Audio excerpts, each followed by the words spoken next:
Buen día, ya que empezamos a grabar esta entrevista.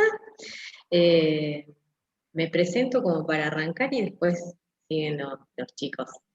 ¿Qué tal, Juan Carlos? Mi nombre es Tania Otárola, yo soy docente de nutrición y dietoterapia en la Universidad de Chubut.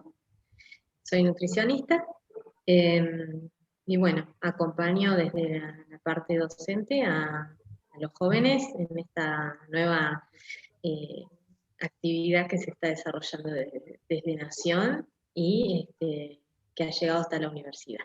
Así que bueno, los dejo a los chicos que te comenten un poco quiénes son y después te vamos a escuchar a vos durante toda la entrevista.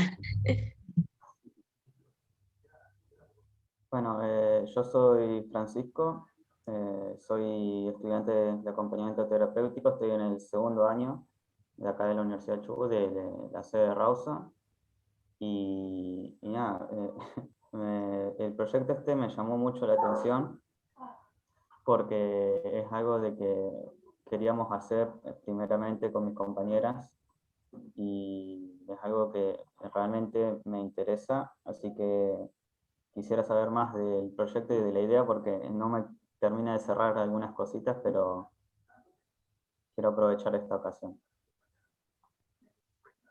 Bien.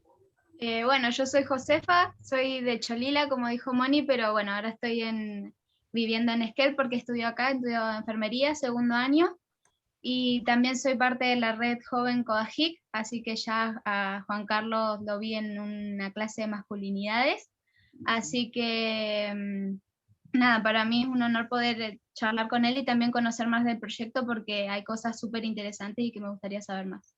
Así que gracias por este espacio. Un gusto, gracias a ustedes.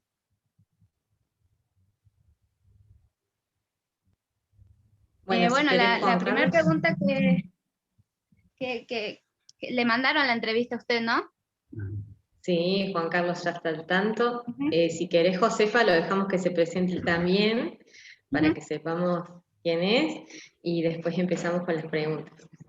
Bueno, yo soy Juan Escobar, soy médico, pediatra, soy tucumano, pero vivo hace varios años en Buenos Aires y estoy ahora a cargo de la Dirección de Adolescencias y Juventudes del Ministerio de Salud de la Nación. Es una dirección nueva que toma un poco las líneas de trabajo que tenía el Programa Nacional de Salud Integral en la Adolescencia, que ya tiene varios años de recorrido, digamos. Y además, por otra parte, formo parte de un instituto que es un colectivo de masculinidades y cambio social. Bueno, y muy contento de compartir este espacio con ustedes también, así que bueno, agradecido por el interés. Gracias. Muchas gracias. Josefa, te damos la pauta para que inicies la entrevista.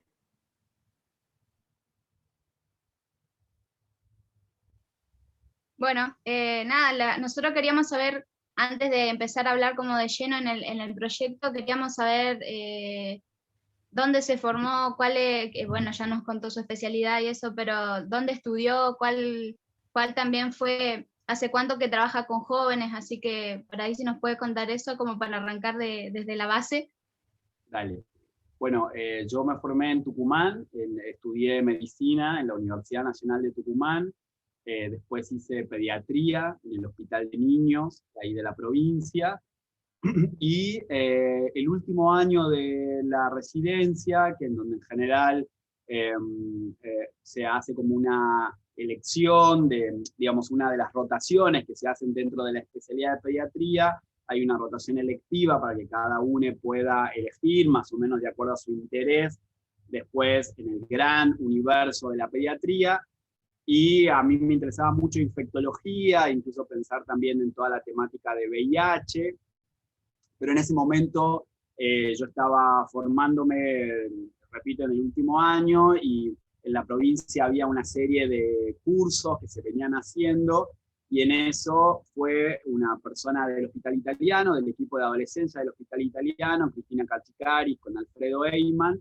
y cuando les escuché, la verdad es como que ahí hice un clic en relación a, no estaba tan al tanto de que había medicina del adolescente, y me gustó mucho escucharla a ella puntualmente, así como que me hizo un clic, y decidí cambiar la rotación y pedir la rotación por el Hospital Italiano de Adolescencia, y ahí hice la rotación en el italiano y después también en el Hospital Argerich, en el servicio de adolescencia.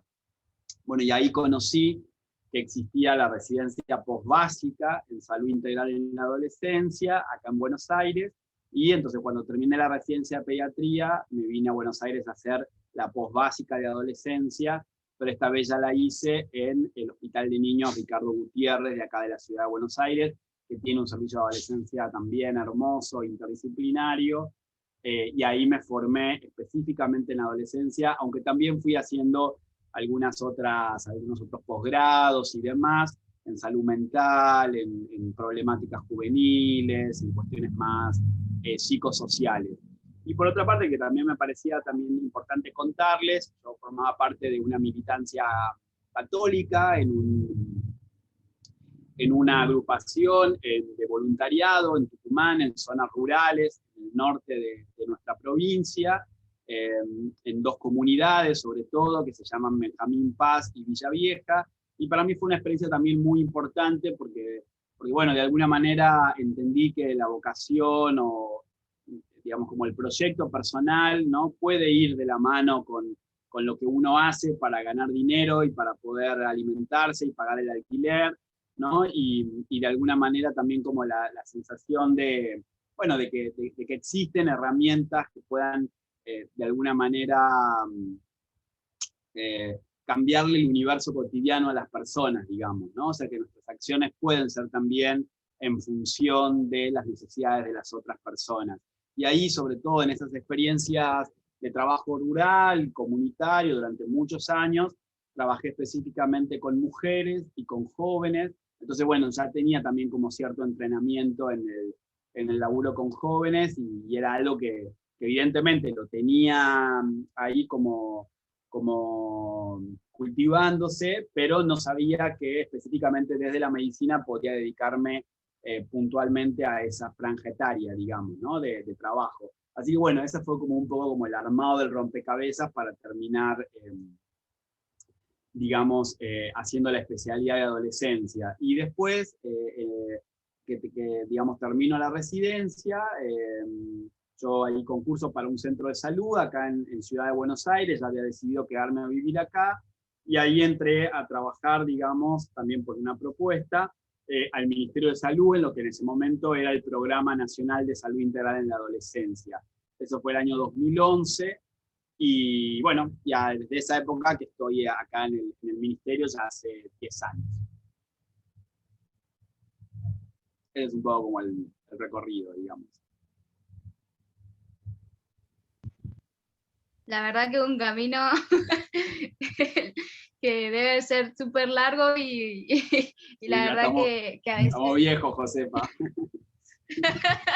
Y sí, Estás por ahí eso. a veces escuchar a personas como usted que hicieron un recorrido tan largo y a veces son como los pioneros, por así decir, de las personas que empiezan a trabajar con jóvenes y adolescentes, hacen que uno, a mí me interesa mucho trabajar con adolescentes, así que hace que uno también como que se motive mucho más y decir es un camino largo, pero al final termina siendo todo esto, y así que gracias por contarnos. Así que, Fran, ¿querés seguir? Perdón, y un detalle que me olvidé también ahí, que estando en la residencia, en la rotación en el Hospital Italiano, cuando yo todavía pensaba que iba a seguir trabajando en Tucumán y no tenía ni pensado venirme a vivir a Buenos Aires, esta médica que les nombré, Cristina Calzicari, me contacta con Mónica Borile. Me acuerdo que tuvimos ahí como una charla a la distancia, porque Mónica ya era una pionera, quiero decir que era más grande que yo, nada, mentira. Era una pionera en el tema de participación adolescente y juvenil, y como yo trabajaba también en zonas rurales en Tucumán, un poco la idea era que de esta médica de contactarme con Mónica, ¿no?, que desde el interior y desde el sur del país estaba laburando y tenía, digamos, como también un reconocimiento incluso ya fuera del país en ese momento, digamos, ¿no? Entonces, también como experiencia a replicar, a conocer, etcétera. Así que bueno, fueron muchas los maestres, ¿no? que marcaron la historia de la atención de adolescentes, bueno, Gustavo Girard, Mari Ebra, Diana Pascualini en el Hospital Gutiérrez donde estuve, Viviana Medina en el Hospital Argerich, o quien en ese momento era coordinador del programa, Fernando Sigman. Bueno, ¿no? De alguna manera también uno va, digamos, nadie inventa la rueda, creo que esto también es como pasarse la posta, ¿no? De aprendizajes previos, de poder aprender también de los errores, de las limitaciones, de las dificultades y de alguna manera intentar, ¿no? Como bueno, también adaptarlo al contexto, ¿no? Yo creo que si hay algo que nos desafía a la adolescencia es el hecho de no podemos ir con recetas estancas o con recetas que funcionaron hace 10 años atrás, ¿no? Porque toda la sociedad y todo el mundo cambia permanentemente, pero yo creo que la adolescencia siempre presenta como esta particularidad de lo novedoso, de lo disruptivo, ¿no? De tener que pensar en otras estrategias que sean convocantes. Entonces creo que en ese sentido hay que estar reinventándose permanentemente, ¿no? Digo, si hay como un aprendizaje concreto, para mí es ese, digamos. Bueno, hablando de tantos nombres importantes y de toda la trayectoria que tiene, era preguntarle más que nada a quién se le ocurrió y por qué surgió la idea de este proyecto, más que nada. Bien. Vos decís del proyecto del consejo, ¿no? Del consejo. Claro, claro. Bien. Igual el por qué un poco ya me lo fundamentó, así que ¿a quién se le ocurrió? Sí.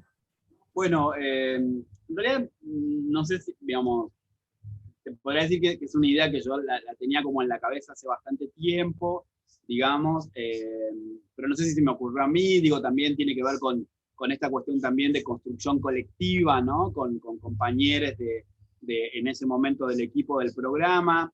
Yo sí había tenido en un momento un intercambio con el programa de Adolescencia de Chile, que es un programa que también tiene bastante trayectoria, y ellos tenían un consejo federal de adolescencia, en donde había un representante por cada una de las regiones, digamos, geográficas de Chile, ¿no? Con una representación, digamos, nacional.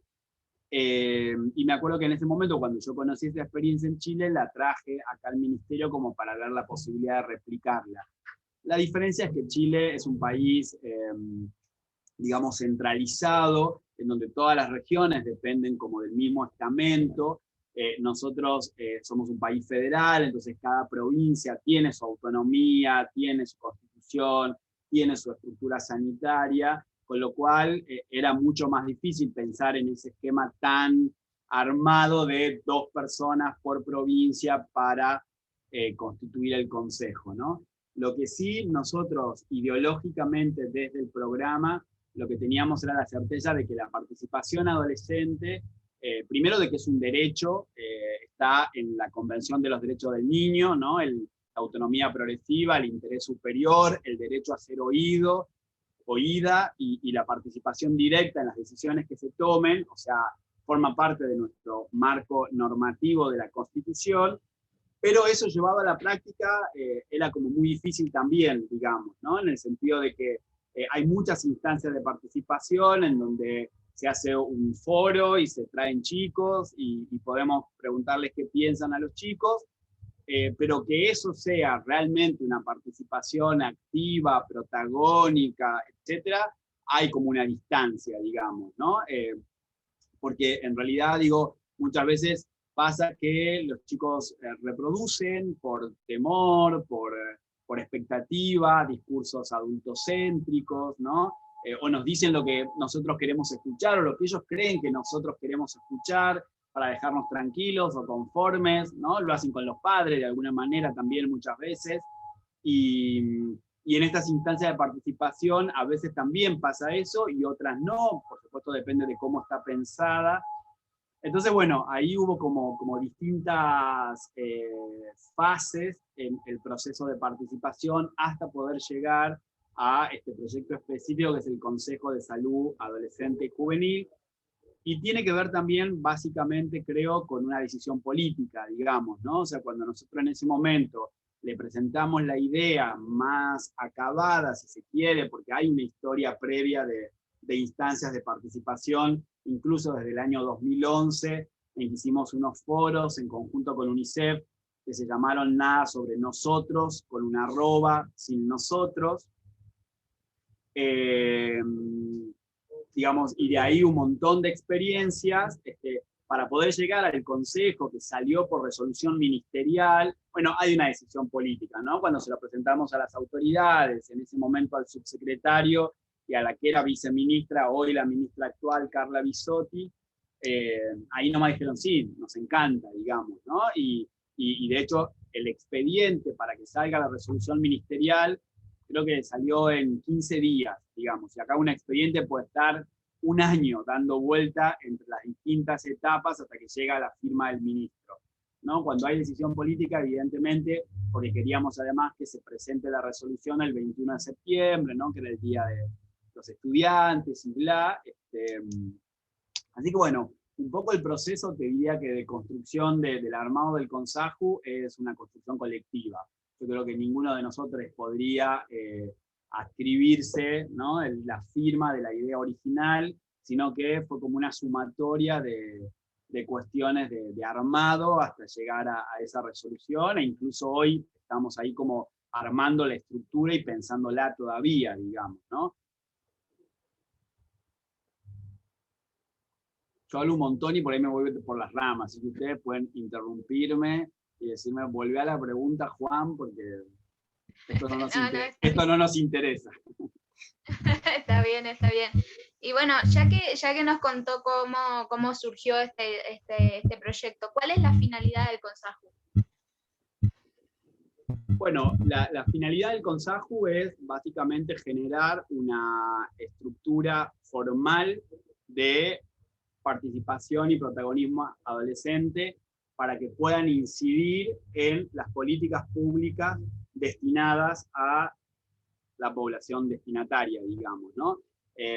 Digamos, parte con esta idea de que la participación es un derecho humano, pero de alguna manera una de las ideas es, o sea, fuertemente es que no se pueden pensar políticas públicas destinadas a adolescentes, y yo les diría que a ningún grupo poblacional sin el involucramiento de ese grupo poblacional, digamos, ¿no? ¿Cómo podemos pensar cuáles son las mejores estrategias para adultos mayores sin hacer una consulta a los propios adultos mayores, digamos, ¿no? Con adolescencia pasa exactamente lo mismo, y además, porque uno tiene el convencimiento de que los adolescentes, tienen autonomía propia, pueden tomar decisiones, ¿no? Son sujetos autónomos, y eso, más allá de lo discursivo, también hay que ponerlo en juego, digamos, ¿no? Entonces, uno de los objetivos es precisamente generar un canal de comunicación entre organizaciones de la sociedad civil que trabajan con adolescentes, conformadas por adolescentes y jóvenes, con el Ministerio de Salud, pero a la vez para que eso transversalice con todas las políticas de salud, de políticas del Estado, digamos, ¿no? Porque uno de los puntos es que nosotros nos paramos desde el paradigma de la salud integral, digamos, ¿no? Con esta concepción de que no es solamente la ausencia de enfermedad, o que la salud no se supedita únicamente al sistema sanitario como tal, digamos, ¿no? Salud es tener trabajo, es tener un techo, una vivienda, es vivir libre de violencia, y para eso, necesitamos también el Ministerio de Trabajo, necesitamos el Ministerio de Desarrollo Social, el Ministerio de Cultura, que haya espacios recreativos, etc. ¿No? Entonces, un poco también la idea es que podamos pensar la salud desde esta mirada transversal y a la vez también con cierta especificidad, digamos. O sea, nosotros no esperamos que el CONSAJU nos haga propuesta de que nosotros hagamos, por ejemplo, puestos de trabajo, porque, bueno, no es nuestra competencia, digamos, ¿no? Entonces, decir, bueno, ¿cuál es la competencia, cuál es la especificidad que tiene el Ministerio de Salud para trabajar específicamente en este paradigma de la salud integral? Es un poco el desafío que creemos que tiene el Consejo, ¿no? Y por otro lado, también es como la veeduría y la rendición de cuentas, es decir, que exista un órgano ¿no? Al cual la política pública le tiene que rendir cuentas de lo que hace, ¿no? Del presupuesto que tiene destinado, de cómo gastó su presupuesto, de si las acciones responden a necesidades concretas. Entonces, digamos, ese es como el objetivo o la idea principal. De ahí el desafío es, por un lado, la efectividad, ¿no? Quede de concreto, quede cierto, eso se lleva adelante. Y por otro lado, digamos, como la cuestión de la transversalidad también, digamos, ¿no? Me parece así como desafíos importantes. Bueno, entonces nosotros como miembros del CONSAJU vamos a trabajar con municipios y comunidades para implementar políticas para jóvenes, básicamente. Sí, bueno, ahí, digamos, el Consejo está formado por 32 organizaciones, eso después quedó estipulado en la resolución ministerial. Ahí están conformadas por agencias de cooperación internacional, o sea, forman parte del Consejo, UNICEF, la Organización Panamericana de la Salud, la OPS y UNFPA, que es el Fondo de Población para el Desarrollo, sociedades científicas que trabajan con salud adolescente, la Sociedad Argentina de Pediatría, SACIA, que es la Sociedad de Salud Integral en el Adolescente, SAGIC, que es la Sociedad de Gineco Infanto Juvenil, y la Federación Argentina de Médicos Generalistas, digamos, la FAN. Además de 20 organizaciones de adolescentes y jóvenes que se postularon y que son las que entraron, digamos, ¿no? O sea, hubo un primer momento de convocatoria para la conformación de ese consejo. O sea, el consejo, el núcleo central, son estas 32 organizaciones. Pero nosotros lo que queríamos también es que tenga representatividad federal y que pueda ser lo más amplio posible. Entonces, el año pasado, en la primera reunión del consejo, se definieron cuáles iban a ser las líneas prioritarias de trabajo. Y en la primera reunión de este año, ya de la que participó Carla Bisotti como ministra, se eligieron las 6 comisiones sobre las cuales va a trabajar el consejo. El consejo tiene como líneas temáticas específicas. Esas comisiones son salud sexual y reproductiva y no reproductiva, consumos, violencias, salud mental, salud y educación y promoción de la salud comunitaria. Eso la votaron las organizaciones que forman parte del consejo. Esas son las 6 comisiones que actualmente van a estar trabajando. De ahí lo que hicimos fue, en todo este mes que pasó, en mayo, se abrió la convocatoria a organizaciones del país que quieran formar parte de esas comisiones. Entonces se inscribieron cerca de 200 organizaciones de pibis y de personas que trabajan con adolescentes y jóvenes, que se anotaron en qué comisión querían trabajar, digamos, ¿no? Porque hay una ONG, por ejemplo, que trabaja específicamente el consumo problemático de sustancias. Entonces le interesó solamente anotarse en la comisión de consumo, pero hay otra organización que, por ejemplo, trabaja, no sé, cuestiones como más integrales, entonces le interesó anotarse en la comisión de violencias, en la de salud sexual y en la de promoción de salud comunitaria. Entonces, en lo que estamos trabajando ahora es en esa selección de las organizaciones. Cada comisión tiene una presidencia y una secretaría que está llevada adelante por las organizaciones que forman parte del núcleo central del consejo, y creemos ya para la semana que viene vamos a tener probablemente la conformación de cada comisión. Van a ser seguramente entre 30 y 50 organizaciones por comisión, digamos, ¿no? Aunque haya, digamos, organizaciones que se van a repetir en cada una de las comisiones.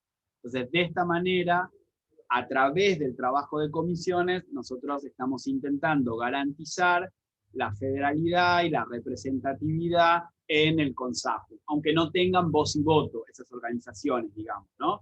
Van a trabajar a partir de comisiones, quienes van a tener voto, porque eso está en el reglamento, en el estatuto, van a ser las organizaciones que forman parte del núcleo central del consejo.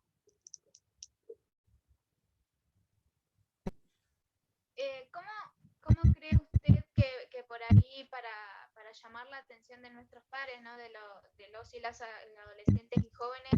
¿Cómo cree usted que podemos convocarlos? Porque por ahí uno que piensa en, no sé, en las redes sociales, en esas cosas, por ahí a veces pasan desapercibidas también. Nos pasa, por ejemplo, yo que participo de la Red Joven, nos pasa eso de que a veces no, las redes sociales sí, las usan mucho los adolescentes, pero estas cosas como que no, como que pasan, es como si subimos historias en Instagram o hacemos vivos, es como que lo miran un ratito, después se aburren. ¿Cómo cree usted que podemos convocarlos para que se unan a realizar políticas, en definitiva, para todos, ¿no? Para nosotros?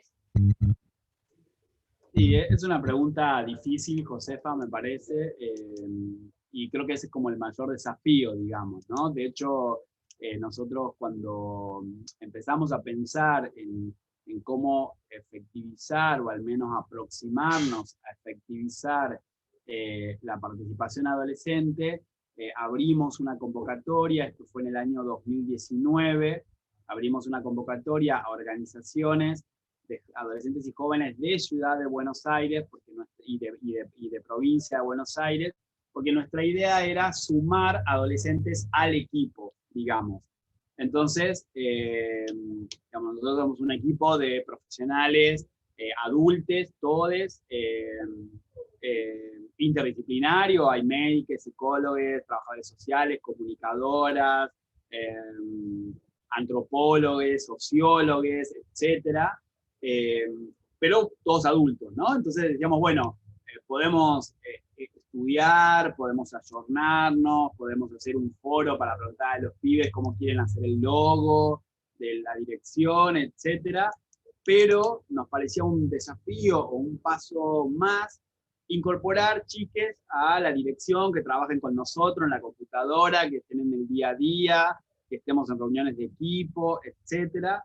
Entonces, bueno, ahí se abre una convocatoria, logramos un financiamiento específico para que además cobren, digamos, por supuesto, no pretendíamos que sea un trabajo voluntario, sí tenían que ser mayores de 16 años, porque sabemos que en Argentina el trabajo en menores de 16 años es ilegal en cualquiera de estas formas, y que existe lo que se conoce como trabajo adolescente protegido entre los 16 y los 18 años, digamos, ¿no? Entonces, bueno, la idea era que sean mayores de 16, que iban a cobrar un sueldo mensual por su trabajo, y digamos, íbamos a convivir en la oficina, y la idea era pensar o reforzar el pilar de participación adolescente, ¿no? Y ayudarnos a pensar también como la línea comunicacional, esto que vos me preguntás, cómo llegar a otros pibes, digamos, ¿no? Bueno, ahí surgen, digamos, 4 personas, 2 estuvieron un semestre, una dupla, y otra dupla estuvo el semestre siguiente, y la verdad que fue una experiencia sumamente interesante y desafiante, ¿no? Porque además uno dice, bueno, los pibes pueden hablar, pueden decir lo que quieran, para eso estamos, escucharlos, bla, y otra cosa es que te digan lo que no tenés ganas, ¿no? No darle la razón a todo porque son adolescentes, digo, ni tampoco creer que, digo, se van a equivocar, ¿no? Entonces, ayudar como a trabajar también los preconceptos que tenemos, ¿no? En relación a las adolescencias, a la juventud, y sobre todo como al trabajo intergeneracional. Y nosotros somos re cancheros, que trabajamos con los chicos y re piolas, ¿no? Ni los chicos son unos divinos que hacían todo lo que nosotros queríamos, no. O sea, hubo discusiones, cosas que no nos gustaron, o que no le gustaron a ellos probablemente, ¿no? La burocracia del Estado también tiene sus... Y para ello creo que fue una experiencia interesante también ver cómo funciona el Estado o un programa con un presupuesto bastante bajo, dicho de otra manera, también aparte. Entonces yo creo que uno siempre tendrá que estar pensando con ellos mismos las diferentes estrategias. La verdad que no sé, digamos, no te sé decir qué funciona más. Las redes sociales son importantes, los chicos trabajan, digamos, o sea, ¿no? Están como familiarizados con las redes sociales, pero yo creo que con el tema de la pandemia la virtualidad nos agotó a todos y estamos hartos de recibir videitos y memes y tutoriales, ¿no? Entonces es como que llega uno y uno lo pasa de largo, salvo que sea así como muy llamativo en el primer segundo, te diría, porque ya el primer minuto lo pasamos, o sea, nos aburrimos. Entonces también hay como una cosa ahí de la inmediatez, que hay, digamos, si yo voy a hacer un video para hablar de suicidio de 3 minutos, es un plomo, no lo escucha nadie, digamos, por más que sea re lindo el video. Entonces, si a vos te convoca la temática y estás comprometida, lo vas a escuchar. Ahora, un pibe que, no sé, qué sé yo, que no se le cruza o que bla, 3 minutos es un montón, digamos, ¿no? Entonces, bueno, creo que el desafío es ese, ver, seguir consultando, ¿no?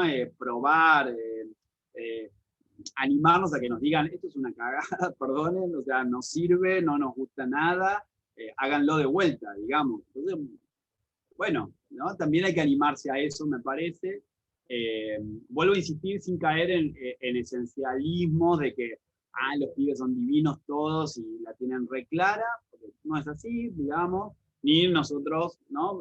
Digamos, también la tenemos re clara porque somos el Ministerio de Salud y cómo no le va a gustar esta propuesta que está buenísima, digamos.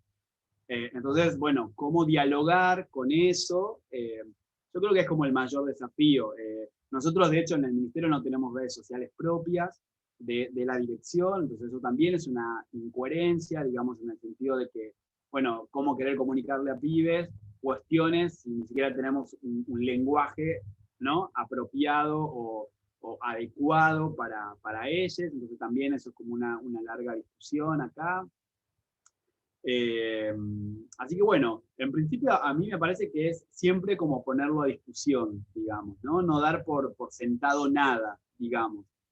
Por más que quien pensó la idea le parezca que es maravillosa, si no la pone a discusión democráticamente y animándose a que la desarmen y la vuelvan a armar, me parece que en ese prueba-error es donde uno puede encontrarle como la vuelta a lo novedoso, digamos, ¿no? Y además con esto también porque bueno, digo, las cuestiones van cambiando y si hay algo que pasa con la adolescencia es que, digo, es transicional en el sentido de que, bueno, quienes eran adolescentes 3 años atrás hoy ya no lo son. Y ustedes mismos, no sé qué edad tienen Francisco y Josefa, 18. 21 tengo yo. 21 vos, Fran. ¿Y vos, José? 24. 24. Pero, no sé, lo que te gustaba a los 13, a los 15, dejó de gustarte, ¿no? Y 2 años no es nada, digamos. A mí me siguen gustando cosas de hace 5 años atrás, digamos. O sea, en ese momento donde hay tantos cambios súper rápidos, bueno, creo que eso también, entonces hay que estar permanentemente inventándose, digamos, ¿no? O reinventándose.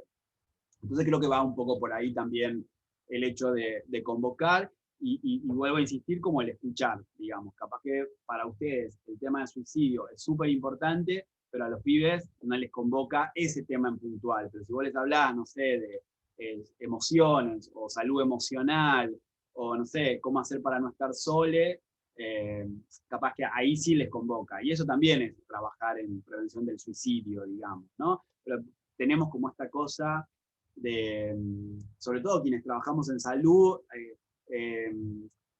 adoptamos rápidamente este discurso más médico, ¿no? Hegemónico, digo, y usamos palabras y qué sé yo, y bla, y por ahí capaz que por ahí no va, ¿no? Va por otro lado, pero estamos llegando como al mismo destino también, ¿no? Que es trabajar, no sé, cómo prevenir una autolesión o pensar que mi vida no tiene sentido en este mundo, en este plano.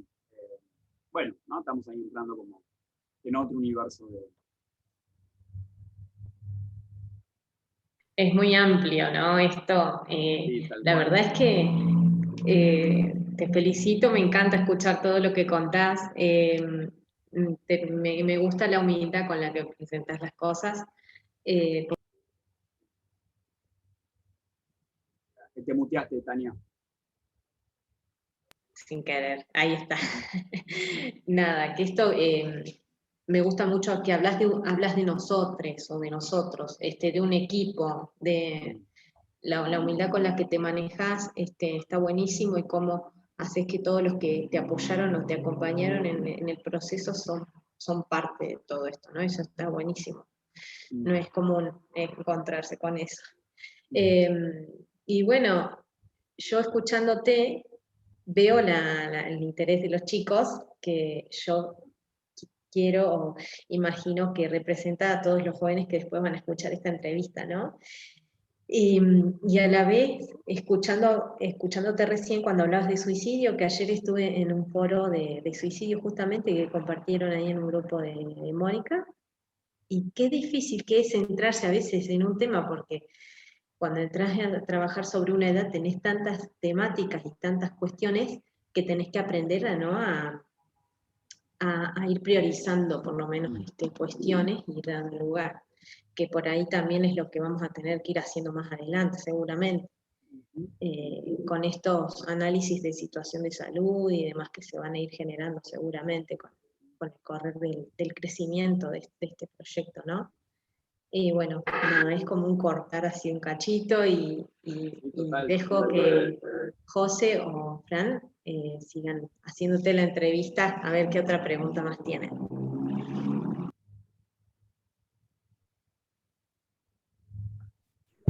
No, era más que nada ya nos contestaste la gran mayoría de las preguntas. Consultarte un poco también esto de las masculinidades que mencionaste al principio y me olvidé de preguntarte, ¿cómo es el trabajo de ese caso? ¿Qué hiciste? Bueno, ahí nosotros, digamos, trabajamos con la perspectiva de intentando transversalizar todas las líneas de trabajo con la perspectiva de derechos, ¿no? Digamos, o sea, en Argentina hay un marco normativo muy amplio para garantizar el acceso de adolescentes al sistema de salud, entonces ese es como un gran paraguas sobre el cual nos asentamos, y con la perspectiva de género y diversidad, ¿no? Entonces ahí empezamos también como a preguntarnos qué implica pensar con la perspectiva de género, digamos, ¿no? Algo que por ahí también está como muchas veces súper, no sé si trillado, pero bueno, es políticamente correcto decir que tenemos perspectiva de género, ¿no? Y qué implica eso, y por supuesto no es lo mismo el camino que hay realizado hoy a 10 años atrás, digamos, ¿no? Con todo el movimiento feminista en el medio. Bueno, ayer se cumplieron 6 años del primer Ni Una Menos, la ley de interrupción voluntaria del embarazo, la ley de identidad de género. Entonces digo, hay como también un sinfín de situaciones, ¿no? Sociales, culturales, bueno, que en el último año han cambiado muchísimo la perspectiva. Y en general, cuando se pensaba en temas de género, estaban como muy apuntados como a temas de mujeres, ¿no? Había como este imaginario de decir, bueno, hablar de género, hablar del problema de las mujeres, el problema de la violencia de género, ¿no? O la brecha salarial o laboral, las tareas domésticas, aunque esas tareas de cuidado están siendo problematizadas también más recientemente. Pero bueno, pensar en la perspectiva de género también es pensar en qué pasa con los varones, por ejemplo, digamos, ¿no? Y una mirada puntual que desde salud se hace también, digamos, como con bastante frecuencia, y sobre todo en la adolescencia y la juventud, es, por ejemplo, analizar la mortalidad en adolescentes, ¿no? Y ustedes saben que, por ejemplo, es una etapa relativamente sana de la vida, sana más biológicamente hablando, en el sentido de que no tiene tanto peso las enfermedades cardiovasculares o las enfermedades oncológicas, ¿no? Que son como la mayor, digamos, los cánceres, que son como las causas de muerte en personas más adultas o en niños, por ejemplo. La adolescencia en general, esas enfermedades no tienen tanto peso. El 60% de chiques, adolescentes y jóvenes muere por causas externas. Se conocen en la clasificación como causas externas, que son los incidentes viales, los suicidios, los homicidios, ¿no? O sea, son causas asociadas a la violencia y que el 70% de esas causas se da en varones, digamos, ¿no? Es decir, se matan mucho más varones en incidentes viales, conduciendo autos, motos, bicicletas. Se suicidan mucho más los varones, a pesar de que las chicas intentan más. Y en homicidios es mucha más la diferencia también, digamos, ¿no? Entonces, ahí hay una cuestión, y esto también ya lleva varios años de trabajo en distintas partes del mundo, en relación a pensar que hay como un modelo de masculinidad o de asumir un determinado modo de ser varón que tiene costos, ¿no?, para la vida de esos varones. Pero lejos de victimizar a los varones, ¿no?, en realidad también se trata de problematizar que esos costos son consecuencias, ¿no?, de ciertas premisas o privilegios que los varones tenemos desde que nacemos, por el hecho mismo de ser varones, ¿no? No sé, que nos den permiso para conducir más rápidamente, que si vengo borracho en la adolescencia no me digan tanto como si se lo dijeran a mi hermana, poder ir solo en la calle de noche, mientras que para una chica eso no es el mismo riesgo, ¿no? Tener conquistas sexuales y que me las festejen, si quiero limpio la casa y si no quiero, no, incluso si que limpio, capaz que mi papá me reta y me dice que eso no son cosas de varones, ¿no?, que yo me encargue de otras tareas. Entonces, hay como una concepción, ¿no?, y además si se quiere, una asunción, uno asume, ¿no?, estos privilegios, estas ventajas que tiene, que a la larga van a terminar teniendo algunos costos. Entonces, trabajar con masculinidades, especialmente, bueno, trabajar sobre este concepto relacional, ¿no?, y pensar determinados modos de vivir el hecho de ser varón, o mi modo de ser varón, trae riesgos, trae consecuencias, no solo para mí, sino fundamentalmente también para otros, ¿no? Y esos otros son las mujeres, son otros varones, son otras identidades, ¿no? También piensen, por ejemplo, que la segunda causa de discriminación en las escuelas es orientación sexual e identidad de género, o la sospecha, ¿no? Entonces también, digo, el no adecuarse a un determinado modo de ser varón esperable, ¿no? Rudo, fuerte, macho, ganador, etcétera, puede llegar a ser causa de discriminación en las escuelas, de bullying, ¿no?, de acoso, e incluso de suicidio o de intento de suicidio, digamos, ¿no?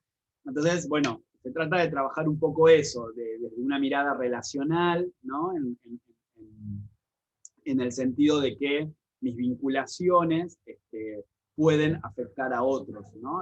Afectan a otros, y que la violencia machista no es solamente de quien es un femicida, ¿no?, o de quien mata a una mujer, sino de que todos, en general, aquellos varones, sobre todo varones cis, ¿no?, estas personas que nuestra identidad de género coincide con nuestros genitales asignados al nacer,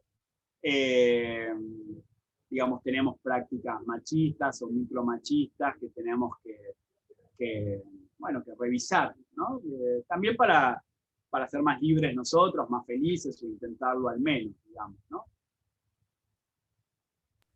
Entonces, bueno, ahí sí fuimos haciendo capacitaciones a equipos de salud, de vuelta es pensar, bueno, ¿cuál es la especificidad de salud, digamos, en esta mirada, ¿no? Entonces, si vos te fijás, por ejemplo, las consultas de mujeres y varones al sistema de salud, en todas las edades, en general en la niñez es más o menos parejo, y después desde la adolescencia, desde los 10 años, es enorme la brecha de diferencia, las chicas consultan, las mujeres consultan mucho más, y eso tiene que ver porque en la sociedad también está de alguna manera internalizado que el cuidado recae en las mujeres. Entonces, quien se tiene que hacer cargo de la salud de los hijos, quien se hace cargo de la salud del marido, bla, en general es una mujer, ¿no? Y es ella la que va, consulta, está, etc. Los sistemas preventivos, digamos, vas a un centro de atención primaria y vas a ver que la sala de espera en general está repleta de mujeres y de niñas, y a lo sumo de adultos mayores, ¿no? Pero si te vas a una guardia de cirugía o de traumatología, en general hay varones, digamos, ¿no? Precisamente como consecuencia de la violencia, los incidentes, los accidentes, etcétera, ¿no? Entonces, trabajar eso, qué pasa con la responsabilidad también anticonceptiva, ¿no? Porque en general ponemos el acento en las chicas para la anticoncepción, que cuiden de su cuerpo, que se cuiden del embarazo, etcétera. Los pibes por ahí no reforzamos tanto, ¿no? Si no es por el preservativo, pero por ejemplo, si hay vasectomía y hay ligadura tubaria, ¿no? Las vasectomías no llegan ni a un 1% en comparación con las ligaduras tubarias, digamos. O sea, quien en una pareja heterosexual de adultos que no quieren tener más hijos, la que sigue poniendo el cuerpo es la mujer, ¿no? Cuando también podría poner el cuerpo el varón y hacerse una vasectomía. Pero bueno, a la vez si vas al sistema de salud a buscar a alguien que te haga una vasectomía, no es tan fácil encontrar. E incluso vas a ir a un urólogo y el urólogo te va a decir, pero ¿estás seguro? Pensalo, porque mejor no, espera un poco, ¿no? Entonces, digo, hay todavía como muchas cuestiones en relación a, bueno, a qué reproduce también el sistema de salud en este sentido, ¿no? Si el pediatra va con la madre o con el padre a ver al bebé, a atender al bebé, seguramente las indicaciones se las va a dar a la madre, digamos, porque va a dar por supuesto que la que va a entender cuánto darle de jarabe y cuándo traerlo al control es la mujer. Digamos, porque él es despistado, no importa, gracias que ha venido y que lo ha traído al chico, ¿no? Es un buen padre. Entonces, digo, estas cuestiones como que las tenemos tan internalizadas y tan naturalizadas que cuesta mucho verlas, desarmarlas. Entonces, sobre eso trabajamos con el sistema de salud, digamos, ¿no? De qué manera también generar corresponsabilidad en el cuidado por parte de los varones, digamos. Yo te digo lo que iba a decir para que no se quede con la duda. No, que justo te iba a preguntar qué es lo que estaban generando con esto de las ahí se me traba la lengua, se me lengua la traba. Masculinidades, ahí está.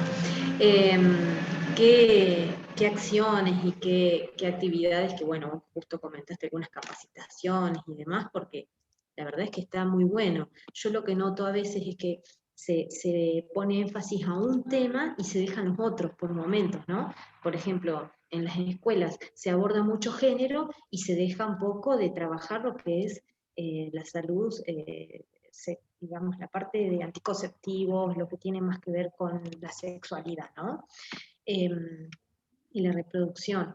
Y esto de las masculinidades también no se trata o pareciera que hasta a veces incluso se ponen como enfrentados el hombre y la mujer, ¿viste? En algunas situaciones.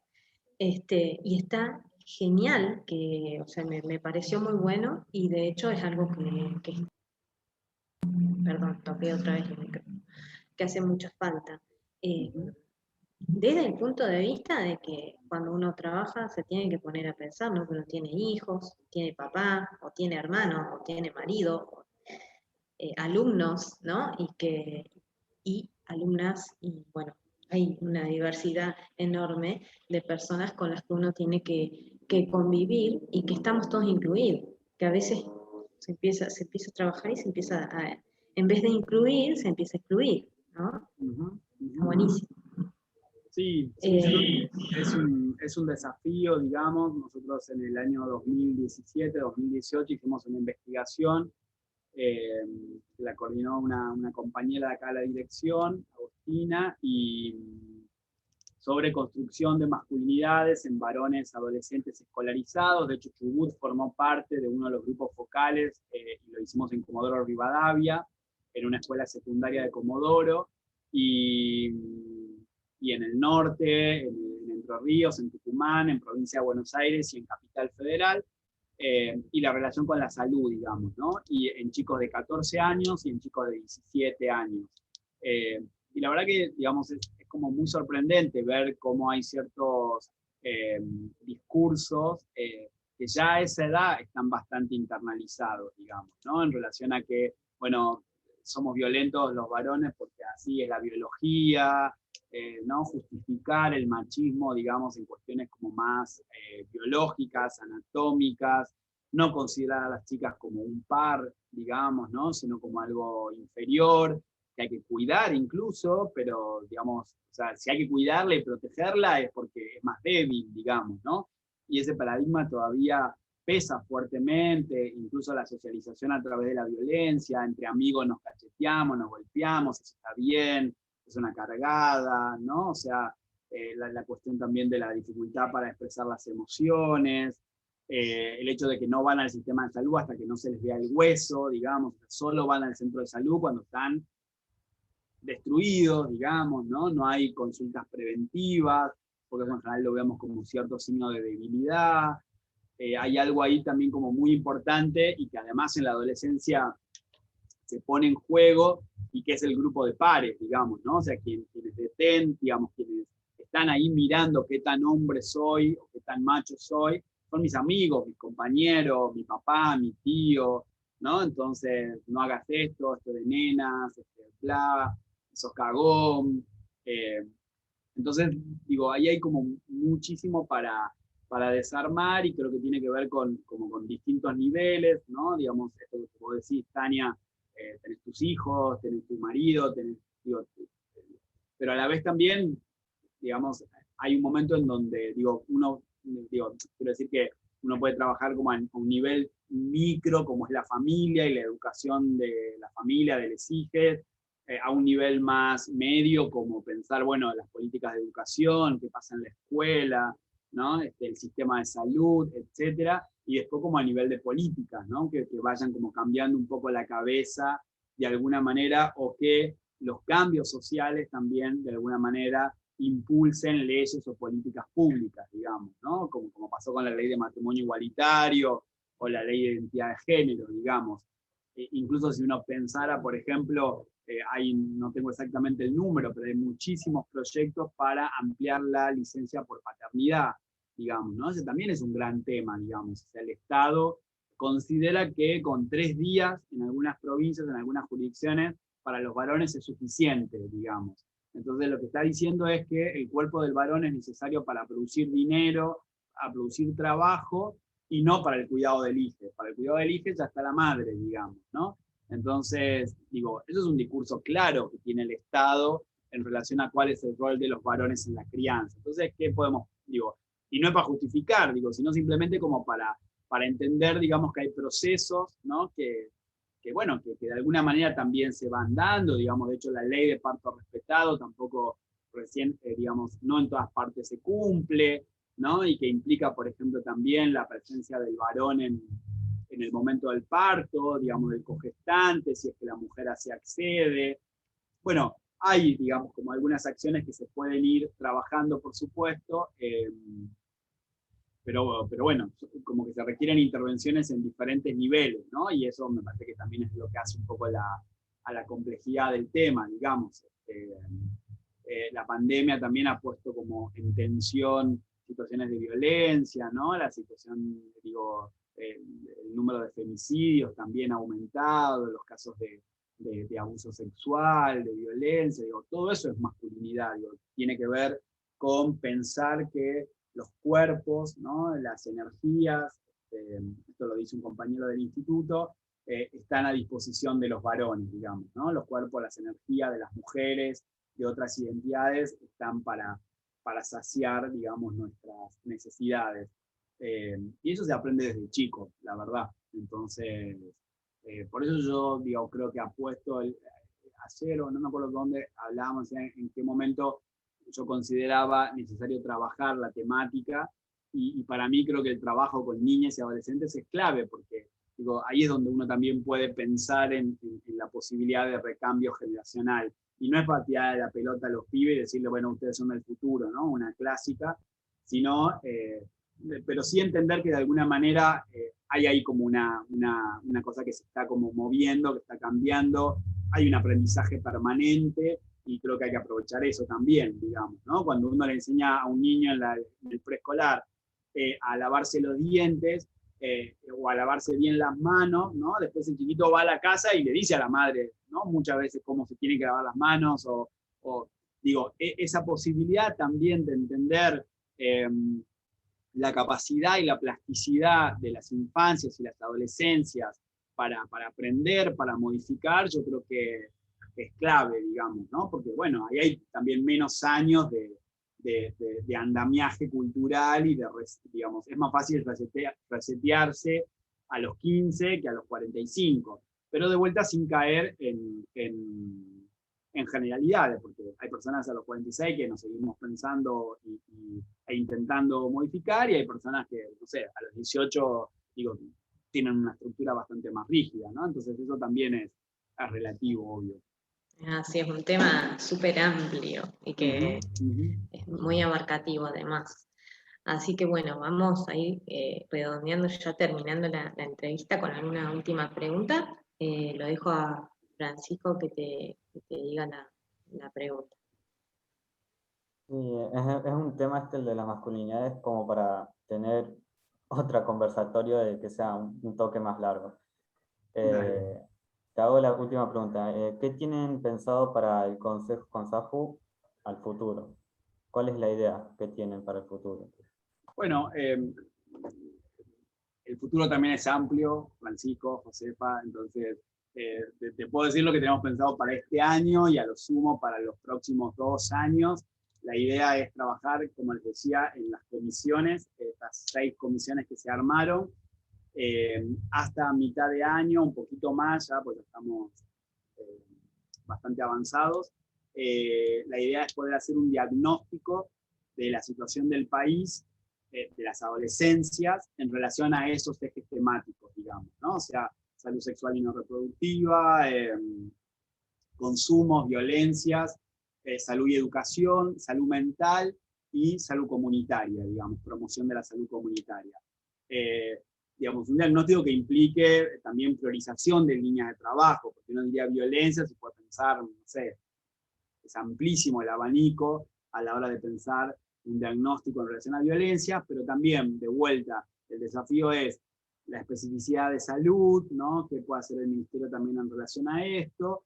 Y ahí priorizar como alguna de las líneas diagnósticas. Entonces, un diagnóstico de situación en función de esos 6 pilares, de 6 comisiones, y en la segunda mitad del año, hacia fin de año, propuestas concretas que el ministerio tendría que llevar adelante solo o en asocio con otros ministerios, pensando en políticas públicas intersectoriales, para mejorar esas situaciones que se relevaron en el diagnóstico, ¿se entiende?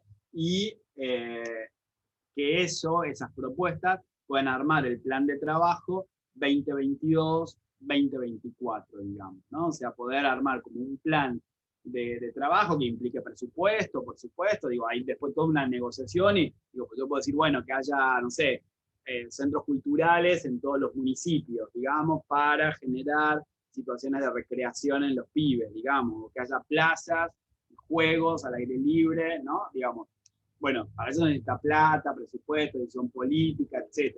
Ahí quedará también de parte nuestra y de parte de la presión del Consejo de poder generar esa demanda, digamos, ¿no? Pero en principio poder formularla para diseñar líneas de trabajo también llevadas, que sean concretas, más o menos realizables, etc., en los próximos 2 años. Un poco es eso lo que nos imaginamos como más a mediano plazo, si se quiere. Bueno, genial. O sea que en un par de años ya tendríamos lo que es la situación de salud y un panorama. Sí, este año, en teoría, el diagnóstico, la idea es trabajarlo perfecto. este año y, digamos, con las comisiones y ahí hacer como una especie de formulación mínima de propuestas de trabajo, mínimas, medias, máximas, para los próximos 2 años. Ok, o sea que ya para este año tendríamos el panorama. Claro, sí, nos ponemos todos las pilas y colaboramos, ¿no? Nosotros claro, también podríamos. Por supuesto, esa es la idea. Ser parte, qué tal bueno. Tal cual. Bueno, Juan Carlos, la verdad es que interesantísimo. Y bueno, como dijo Francisco, al parecer en algún otro momento por ahí podemos hacer otra entrevista más con algunos otros temas que son muy interesantes, todo lo que nos contas. Bueno, yo de mi parte me despido y te agradezco. Y bueno, le dejo la palabra a los chicos también para que. Muchas gracias. Gracias. Bueno, yo también agradecerle por su tiempo, por su predisposición para escucharnos y responder todas nuestras dudas. También como como joven y adolescente, porque según la Organización Mundial sigo siendo adolescente, agradecerles que trabajen con y para nosotros, para mí por lo menos que me interesa en el futuro, como futura profesional de la salud, trabajar con adolescentes, así que agradecerle a los dos, a Tania y a Juan, por trabajar con nosotros y darnos por ese pie y ese incentivo a seguir trabajando, así que, y colaborando también. Así que muchas gracias. Por mi parte, un placer conocerlo, Juan Carlos. La verdad, me gustó mucho cómo se maneja, cómo se explica y sí, me aclaró un montón de dudas y este tema de las masculinidades también es interesante porque, bueno, mi carrera tiene mucho en perspectiva de género y últimamente veo de que se aborda, bueno, y también está la comisión de género, y veo que se aborda mucho el tema más sobre encarado al cuerpo femenino, al cuerpo menstruante también últimamente, y por ahí el tema de las masculinidades, como que yo me siento un poquito apartado en algunos temas, pero bueno, al saber estas charlas que se hacen de masculinidades, también le voy a proponer a mis compañeras que están en la comisión de género y un montón de cosas más, de que hagan una charla de este tipo también, para informar más que nada al resto de la comunidad de la universidad. Voy a tratar de tocar este tema también en alguna de las reuniones que tengamos sobre el Consejo, como propuesta de salud también. Y nada, es un placer escucharlo, la verdad, se explica muy bien. Eso. Muchas gracias, Josefa, Francisco. Me trataron de usted, lo único, toda la entrevista, malísimo ahí, pero para la próxima vamos a tener más confianza. Y una cosa, Francisco, ahí también me parece como importante el hecho de pensar en relación a lo de masculinidades, ¿no? Que digamos que la comisión de género y demás, probablemente la mayoría son mujeres, ¿no? Compañeras, y son ellas las que de alguna manera marcaron la agenda para que pueda tratarse la temática, para disminuir también seguramente el acoso en la universidad, situaciones de abuso, ¿no? Digamos, esta cuestión también en relación a la gestión menstrual, etc. Y por ahí una de las cuestiones que pasa también es que los varones, que nos sentimos un poco interpelados por la temática y demás, ¿no? Digo, somos los que tendríamos que tomar la posta también para, ¿no? Digamos, no pedirle a las compañeras que además de toda la agenda que tienen, piensen en nosotros los varones, sino que seas vos, por ejemplo, ¿no? Con un grupo de compañeros el que proponga armar un conversatorio, pensar qué pasa como varones, ¿no? Quizás que también con los varones adolescentes que tienen conductas abusivas o que se van de mambo, ¿no? Digo, más allá de condenarlos, porque digo, también es parte de una construcción, hay que ver cómo acompañarlos, ¿no? Etcétera. Entonces, bueno, nada, digo, también es como un reto a que, nada, que pienses, a que te sumes, te involucres, está buenísimo, ¿no? Porque creo que por ahí arranca, digamos, ¿no? Por esta inquietud que puede generar de pensar de que de alguna manera las asimetrías, ¿no? No están buenas, digamos, y que en definitiva tenemos que vivir en una sociedad en donde no haga falta trabajar esto porque nos respetamos todos, ¿no? Digamos, todos. Esto sería como una cosa mucho más utópica, por supuesto. Pero bueno, eso. Y a disposición de mi parte y de la dirección seguramente también. Nosotros trabajamos todas estas temáticas, entonces por ahí si alguno quiere, no sé, armar un conversatorio puntualmente sobre algún tema en especial, yo también no es que, digamos, manejo todos los temas, hay un equipo que trabaja violencia, es un equipo que trabaja salud sexual, la ley de interrupción voluntaria del embarazo, discapacidad, digamos, si alguno quiere puntualmente algo de eso, armamos también con compañeros de acá de la dirección, obviamente. Sí, prácticamente, esa era mi idea, nomás que por ahí yo no estoy tomando mucho la posta en esos temas porque, bueno, soy un solo varón en mi curso, así que, y no tengo mucho contacto con los otros cursos, y bueno, creo que varones en mi carrera justamente somos contados, así que voy a aprovechar este consejo para tomar la posta también. Buenísimo, buenísimo. Bueno, a disposición para lo que necesiten, un placer. Muchas gracias. Nos vemos. Bueno, muchas gracias Juan Carlos, nos vemos. Y Francisco, también contás con las docentes, así que en lo que necesites te vamos a estar apoyando. Lo mismo, Gracias José. Juan Carlos. Nos vemos. Finalizamos la entrevista.